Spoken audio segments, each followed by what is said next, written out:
Hey, everybody, welcome to the afternoon and the Aaron Strayer Show. Oh my gosh, if you are anything like me, we all judge ourselves. We're our own worst enemies when it comes to just about anything.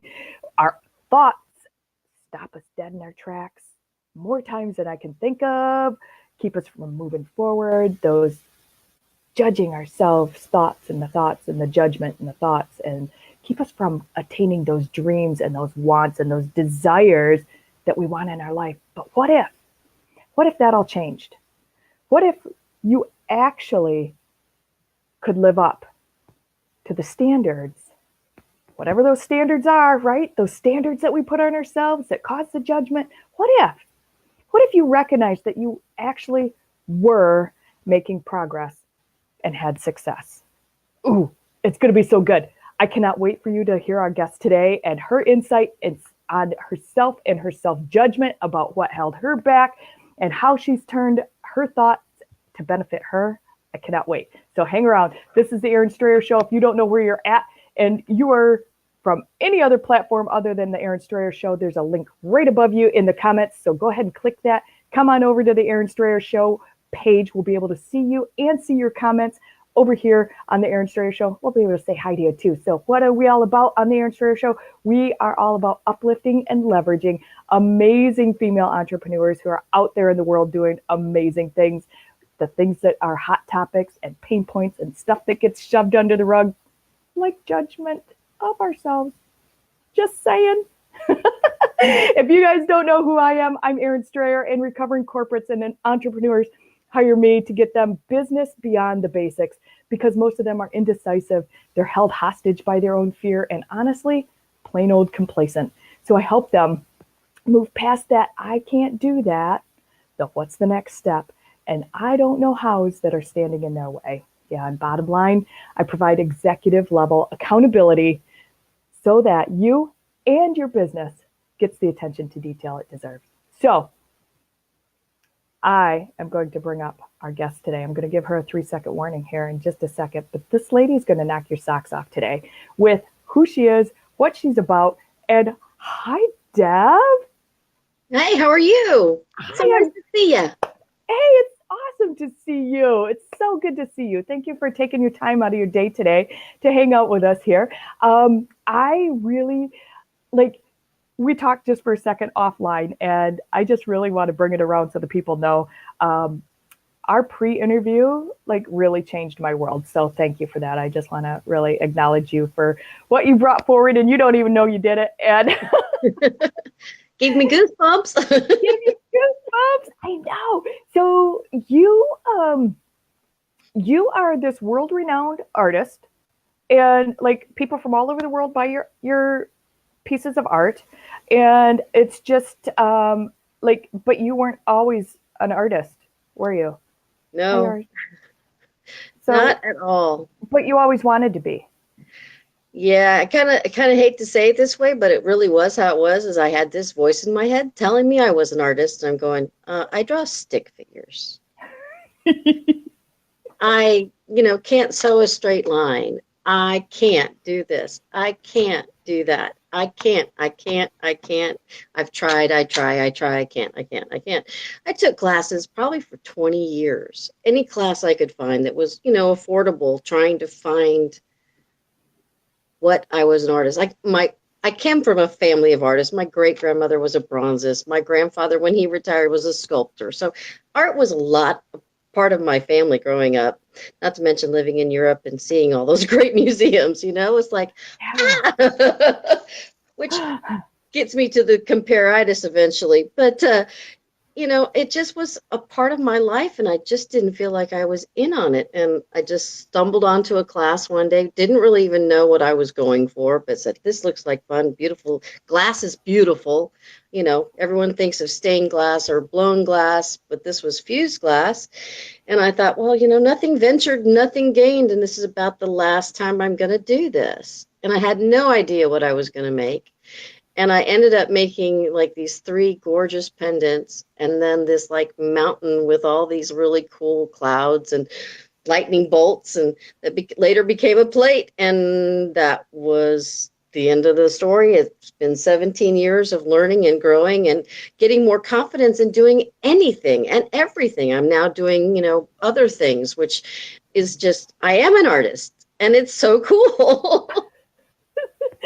So as we're in the show today, you guys, and again, if you are watching from any other platform, we're out on many, many different platforms. If you're watching from anywhere else other than the Aaron Strayer Show, go ahead and click that link up above and come on over here and say hi to us.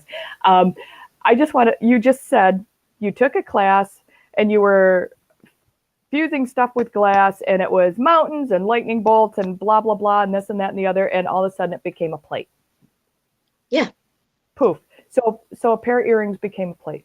Well, it was a little piece. It was about 4 by 3, and it became the focal point of a plate later on, But I mean, it was like I didn't know what to do with it. It just kind of hung out in my house for about a year, to be honest with you. But I kept making more jewelry, and that was a lot of fun. But yeah, it's like Christmas every time I open my kiln, which I love. So it's like, how can you not be happy? I mean, anyone that it's like a present every day. I don't know what it's going to look like. It speaks to me, and that's really kind of cool. So I want to take a second, and I really want to focus on the fact that you spent all of this time and these years and years and years of taking classes, and I want to take you back to that. I don't know how, and I can't, and all I can do is draw stick figures. So I'm not an artist. I want to take you back there, and back to that I can't stage. Right. It was, for me, there were a lot of things going on. Not only could I not be an artist, I had just written a novel, but I wasn't an artist. I wasn't creative.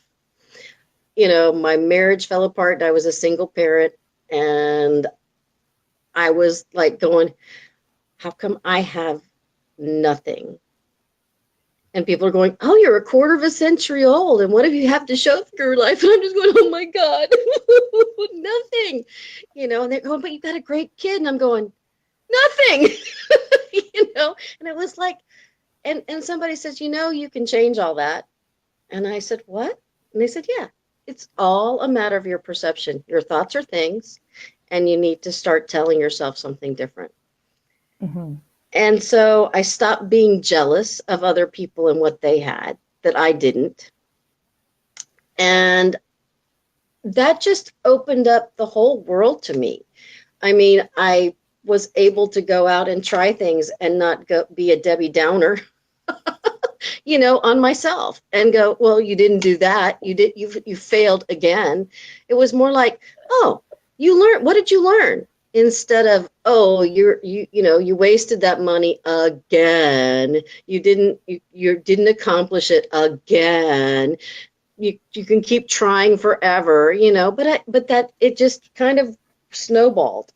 And I never found the right thing until about 2001 or 2, when I popped into this gallery that was offering glass classes. And then, then it just went from there. And now I'm, got people have my stuff in Costa Rica and Mexico. And it's so exciting because I also feel like they have a part of me. Yeah. Which is, my energy is in that piece, no matter how you slice it. Which is true. So one of the things that you said to me when we were having our conversation is that, you spent a lot of busy time judging yourself. Like, I really want you to spend time talking about that. And yes, that lady said, yeah, you can reframe it, and it's all in how you think about it. But you spent a fair amount of time.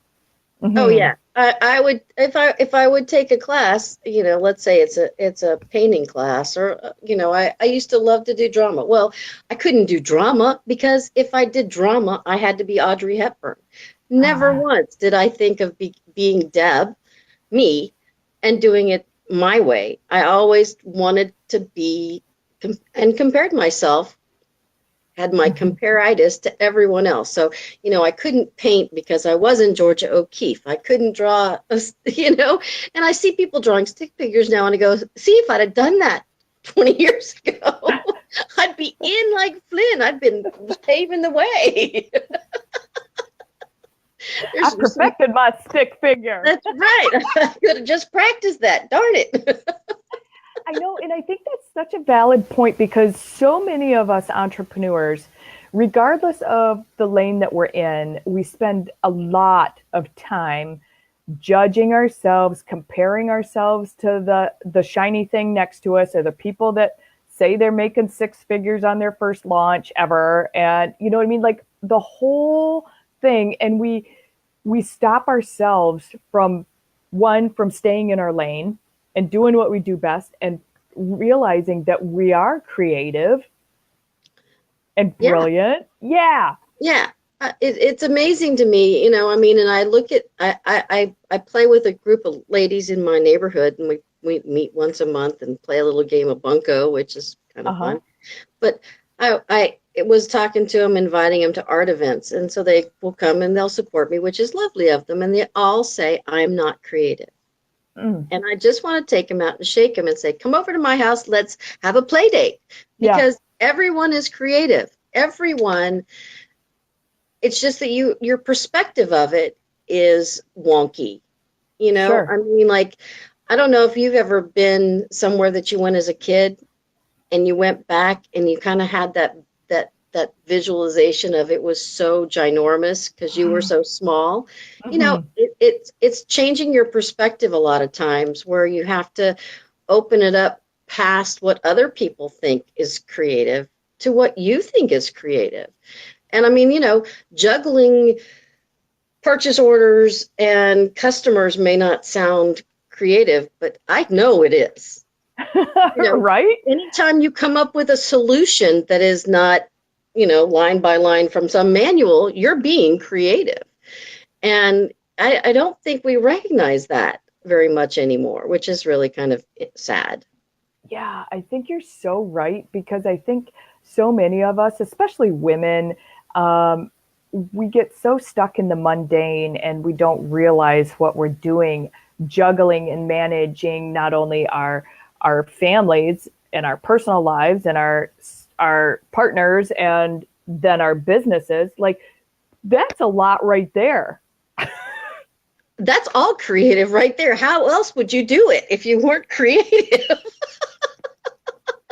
I mean, we may have a regimen, but you have to be creative because, oh yeah, Johnny gets sick or your husband has an event and the boss is coming to dinner.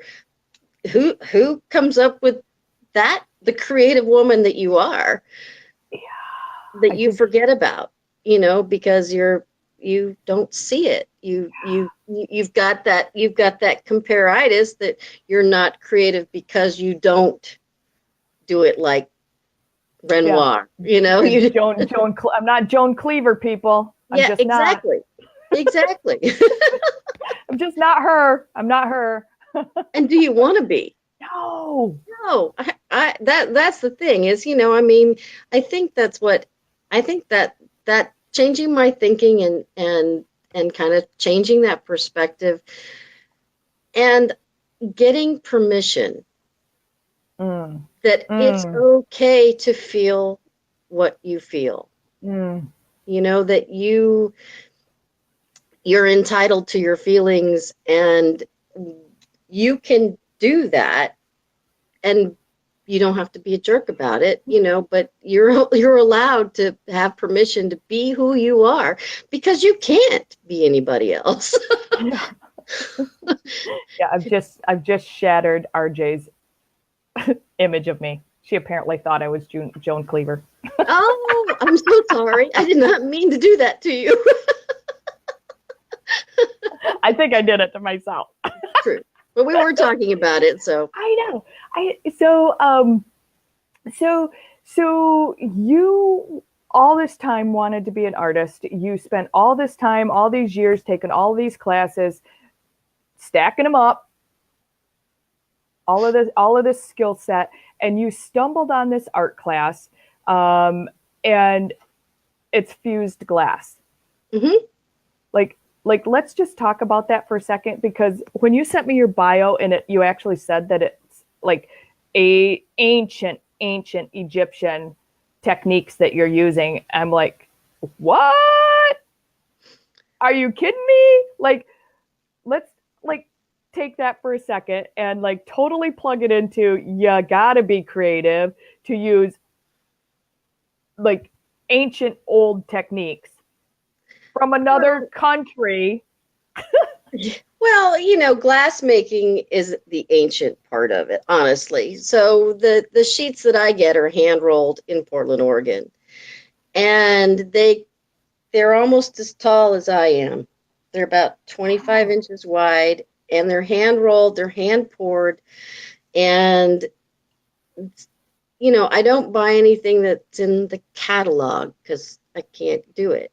I have had this sheet of red for 17 years, but it's catalog. Oh, I don't want to touch it. It doesn't have its job yet. It doesn't have its job yet, but it's sitting there. And I mean, they just pieces just speak to you. They have designs in them. I mean, I've done some really strange things. I bought this piece that I called my magic plate because it was these gorgeous swirls of lavender, kind of what you described in the background of, what you're seeing in my background. And it just was all these swirly colors. And I thought, well, that's not my cup of tea, but there's there's a place for everyone to sit down. Everyone has their own thing. So somebody will like this. And I cut it up and I made it into a set of dishes. And I walked outside with it and it changed color.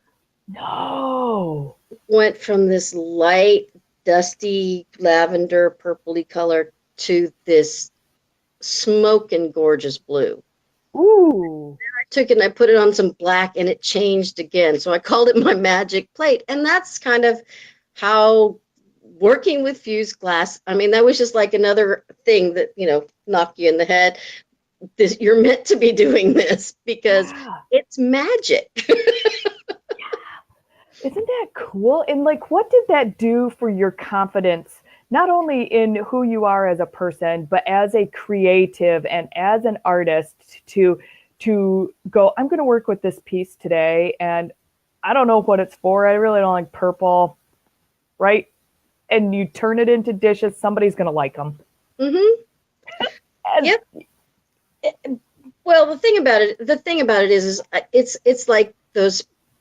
I think of it myself as like on my artist journey as a child. I mean, you start out as a baby, and you didn't know what you were doing. You were looking at your feet. I was going, ooh, shiny glass. And then somebody showed me I had 2 feet that I could stand on them, and I learned something else, and I took a step and I went, oh, I don't like this very much. It's when you're first starting out, you've got the other thing is like, okay, how much I've already invested this in the class. I've invested this in the glass cost this much. I need to figure out some way to make mistakes that don't cost me any money. So I would make my own glass from little pieces of glass. Oh, cool. So I'd use every little scrap, and I still do. That's still my favorite thing to do. I'll start out with a big sheet, make big things, and then go smaller and smaller and smaller. So there's no waste. So there's no waste. There's no waste. And so that's, I tried the bottles, I tried recycling window glass. I mean, you name it, I've tried it. I still have a good time. I'll go, yuck, I don't like this, but it still is what it is. And now I feel like it's given me so much confidence to try other mediums. Ooh. So, I'm drawing a little bit, which I draw first grade stick figures, but now I'm not doing that anymore. I mean, I did that for 45, 50 years. I drew stick figures. Now I'm more like, you can tell it's a person instead of I'm not going to put it in a show, but it's enough for me to work with another medium like collage or something else. And my studio is outside. I live in Texas. So glass is Beautiful. kind of finicky, and I don't like the heat. So there's kind of a window of when I can work. So I have to do something creative all the time, or I get really down.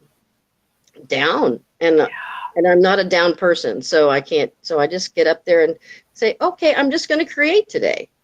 Nice. I love that, the confidence from making the glass has enabled you to pick up a pencil and Hmm. start drawing. I love that. What do you feel on, you keep dropping this, I just changed the way I was thinking. I just changed the way I was thinking about that.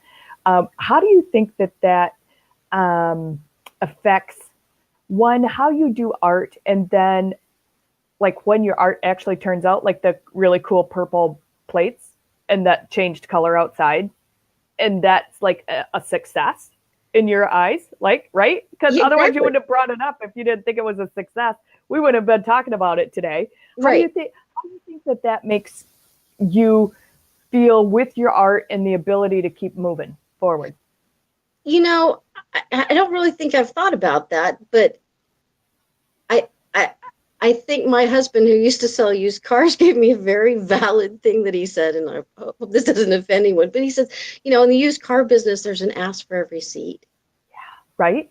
Right. I mean, somebody will like this car, and somebody will like this that I don't like, and somebody else will like that I don't not like. So I try very hard not to judge my pieces, and I try and like I said, when you're buying the glass that I'm buying, which they call it curious glass, so I Oh, really don't cool. know what it's going to do.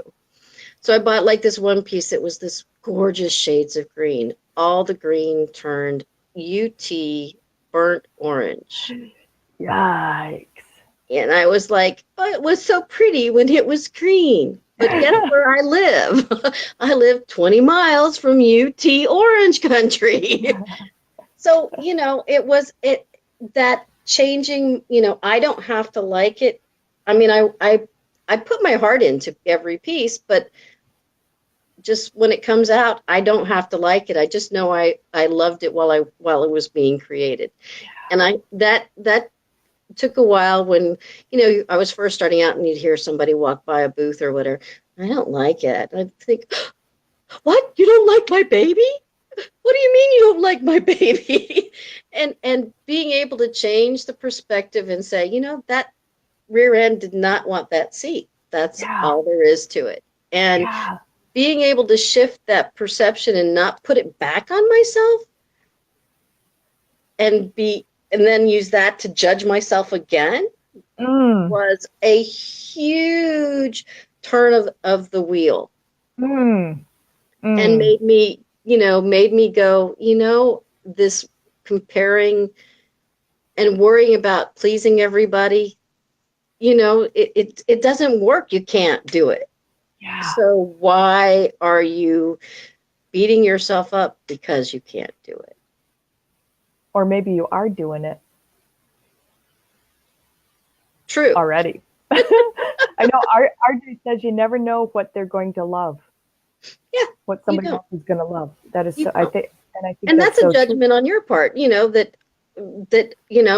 so it's kind of like I had to step out of judging everything and just do the best job that I knew how to do, the best to make the best piece and Hmm. let it go. And it's really that has really totally changed everything, I think. Because it Yeah. allows me to put stuff out there and go, not the right seat. Yeah. I'm showing this. I love this blue piece that you sent me. You sent me so many pictures of awesome work. I had a hard time choosing which ones I wanted to show off today. Can you see this on your end? Can you see No. this is the it's all different colors of blue, and it's uh, a plaid, almost like a blue plaid plate. Oh yeah. I think it's like a serving plate of some sort, but man, Hmm. is it absolutely beautiful. I love that, and I love the Talk the about pendant. that blue plate that you're talking about, Uh-huh. I've made several of them. Those are 1 inch squares, and there's probably What? 300 of them. So I just sit out there, and it's so zen to cut 300 little 1 inch squares. It's so Wow. I just lose track of myself. I lose track of time. My Yeah. husband will go, "Are you going to eat tonight?" And I'm like, "What time is it?" "Oh, it's I, midnight." "Really?" I'm a sewer. So I'm one of those people, I don't feel like I'm creative, but then I'm like, yes, I am. And that reminds me of quilting, like Yeah. piecing the pieces together and arranging them and um, laying them out. And then whatever the technique is to actually fuse those pieces of glass together and then mold them, right? Or form them. Mm-hmm. It's like, oh, I just think that it seems like it's a combination of like quilting and pottery Yeah, it in is. my head. It is a marriage of that nature. Yeah, you're very very right. And I have some pendants that I did the whole series that I did that I called my crazy quilts Yeah, because it I'm good. just had crazy shapes and crazy colors and it was crazy. I'm going to show some of your pendants because I think these are stunning too. They remind me of carnelian. It's kind of that orangey red, and you wrapped them, and they're just stunning. Love them. I love them. It's like they're wrapped in like the tree of life, like wrapped in the tree of life for me. I just think Yeah, that they're amazing. I have a friend who does the wire wrapping for me. She'll be 88 in November. No kidding. Yeah. Oh, how amazing that she keeps her hands moving and nimble and able to, because those probably aren't very, how big are those pieces? Maybe. They're probably two at the most 2.5 by about 3/4. Yeah, So so they're not really big, for the most right, part. right, right. So people can find your artwork on your website, correct? Yes, ma'am. Yeah, and that's debgibson.com, correct? Correct. You I was bet. gonna make that in here. So if people want to go check out your other works of art, can they purchase from there too, Deb? Absolutely. Absolutely. I would Yeah, love them to just drop me a line and check it out. That'd be awesome. yeah, yeah. You guys just go. She has all, like, I really could have lost an hour just looking at your pieces that were on there and available. I'm like, oh, I like that. And, oh, I like that one a lot. And, oh man, that would go with that outfit. And for me, that creativity, that it's not cookie cutter. You can't find it just anywhere. Those specific serving dishes, right? Too, like those plates that you sent me the picture. Like, how big are those? Are those dinner plate size? Are they serving plate size? They're serving Platter? size. Yeah, like probably Oh, 12 by 8.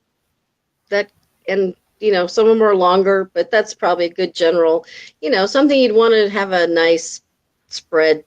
yeah, all your family dinners and your holiday dinners and birthday parties and sending cookies to work with your hubby. And if you do that, it's been a long time. Joan Cleaver does that. You should have seen the look on your face. It was adorable. Like, ah! Every now and then I'll do that. Rarely, though. Rarely, though. So, closing words from you as far as following your desires and following and You've got stepping it. You, in. you just have to do it. You have to give yourself and realize that although you may not be creative like Leonardo, Michelangelo, give a name to it, whoever you idolize, you are creative every day just by putting one foot in front of the other because you could walk on all kinds of different paths. Mm. Mm. I love that. You guys, we have been talking to Deb Gibson. She is an amazing artist. Her art is sold all over the world. This is her website that's still up here, debgibson.com. Go check her out. If you want to, specifically, if you want some very, very amazingly beautiful, one-of-a-kind serving dishes or jewelry, oh man, yeah, I get stuck in your website. I love it. Thanks, Erin. Or if you want some awesome one-of-a-kind gifts for somebody, like that person that you just can't ever find anything for, this would be an amazing, amazing option. And Christmas is just coming. Can people custom order from you, Deb? Yeah, sure. What's that look like? Well, it's just more like they have to give me some idea of what colors, because the glass is limited, but I can, they can say, oh, I like that one with the squares and I like it in this color, and I can get that done. Oh, see, so cool. So if they wanted like reds instead of blues, or if they wanted, you know what I mean? Like, yeah. That sheet of red has somebody's name on it. It might be mine. You bet. Maybe it's mine. I love it. So cool. You guys, seriously, Deb Gibson does her art and glass fusing based on 4,000-year-old Egyptian and Roman techniques. It's amazing. It's been around for centuries and centuries and centuries, the techniques that she uses for her artisan creations that she makes. Go check her out at debgibson.com. And just know, stop judging yourself. Right, Deb? Take Absolutely. action. Step into it. Susie Hicks just hopped on here and says, hi, Debbie. Go check her out and reach out to her if there's something in her on her page that you want, that you like, that you want something similar to it. She'll, I'm sure, accommodate you. So anyways, Deb, thanks so much for your time today. I've loved chatting with you and hearing your stories. And everybody, thanks for hanging out with us this afternoon. And we'll see you right back here soon on the Erin Strayer Show. Take care.